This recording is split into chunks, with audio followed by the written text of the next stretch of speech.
You're absolutely recognized. Thank you, Mr. Chairman. This is Lee Amendment number 1. Lee Amendment number 1. An amendment offered by Ms. Lee. Consider it read, and you're recognized, Ms. Lee. Thank you. Mr. Chairman. I am offering this amendment, but I will withdraw it. But I think that this committee needs to begin to really debate and discuss this issue with regard to our criminal justice policy. This amendment would prohibit funding from implementing this very backwards policy memo that Attorney General Jeff Sessions recently issued. Now, the memo directs federal prosecutors to roll back mandatory minimum sentencing guidelines for low-level, mind you, low-level drug offenses. Mr. Chairman, this memo from the Attorney General really reinvigorates the failed war on drugs by bringing back the harshest sentences for low-level drug offenses.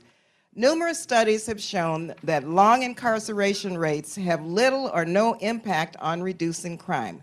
That's why in 2013, then Attorney General Eric Holder made important changes to sentencing guidelines for low-level, nonviolent drug offenders.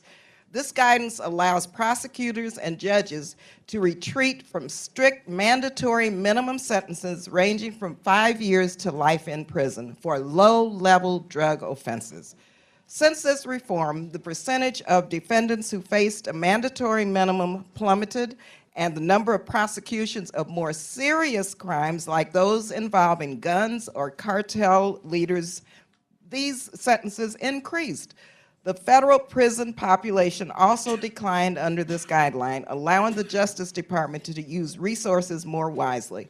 Overall, in the last 2 decades, crime rates have been on the decline across the country due to smart initiatives like community-oriented policing, restorative justice initiatives, and policies geared at dismantling mandatory minimums. My amendment protects this progress. Attorney General's new sentencing guidelines will do nothing to make communities safer. They will only deepen the distrust between law enforcement officials and the communities they serve. Now, let me be clear. Mandatory minimums created by the failed war on drugs have caused irreparable damage to communities of color across the country. Mass incarceration for nonviolent offenses, it's real. And I hope this committee begins to do some soul searching on what has happened to Black and Latino Americans due to our criminal justice policies. That's why in my time in the California legislature, I strongly opposed the 3 strikes law, which has contributed to the mass incarceration of people of color for low-level crimes.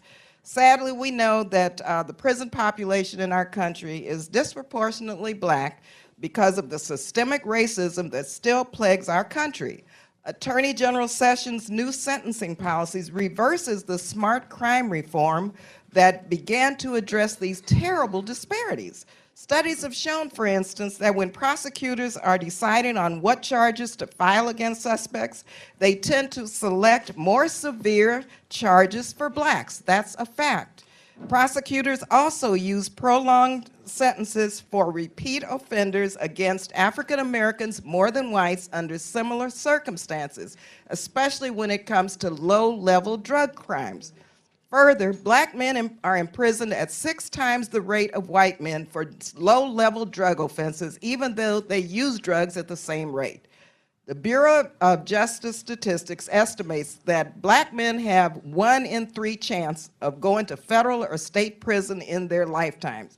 Sometimes, and my colleague said he doesn't like to introduce race or ethnicity into our debates, and I don't either, but I think we have to at some point begin to really look at the disproportionate impact some of these policies have on people of color.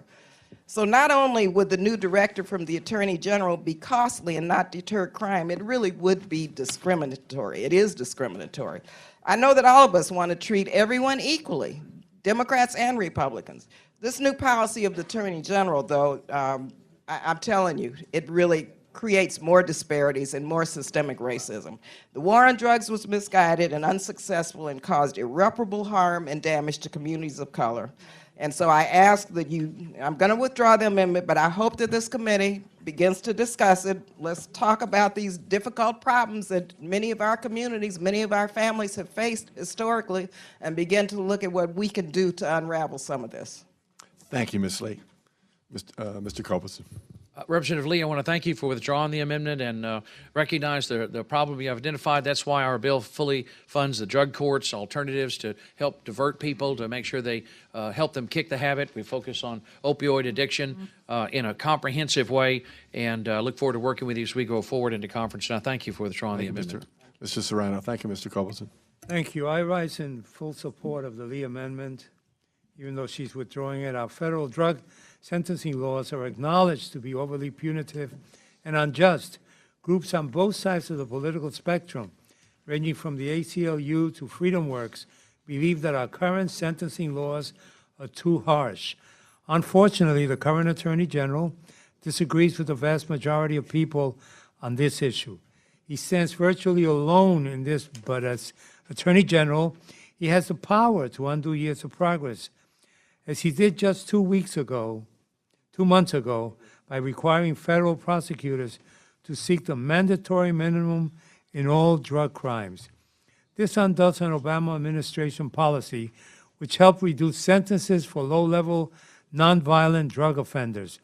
The result of this policy change will be more people of color incarcerated in federal prison for longer periods of time.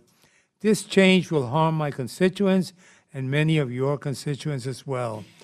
This change makes no sense from a moral or economic standpoint. Ms. Lee's amendment will help restore some level of discretion and sanity to our federal sentencing laws, and I will allow for prosecutorial discretion. I support the amendment, and I agree with the young woman that while we may not want to introduce or like to introduce ethnicity and race, there are issues, and this is one at the top of the list where we have to discuss it because it's there and it's a factor. Thank you, Mr. Serrano. Mr. Kilmer is recognized. Not on this amendment. Ms. Lee. Okay, thank you very much. I want to thank the chairman for your comments and for agreeing to work with me on this. I want to make one point as I close with regard to the opioid real emergency, and thank you very much for the funding for opioid treatment. And I reference that because when crack cocaine and all of the other drugs were placed into the African American community, when people became addicted, they were put in jail, not treated. We could not get resources for drug treatment. And so I'm really pleased and happy that we're doing this for people who are victimized by the opioid crisis. But remember, the individuals I'm talking about were incarcerated for low-level drugs as a result of our policies, which did not allow for drug treatment at all. And so these disparities are going to continue until we get a grip on it and say that we want justice for everyone, including African Americans and Latinos. Thank you. Thank you. Further amendments, Mr. Kilmer is recognized.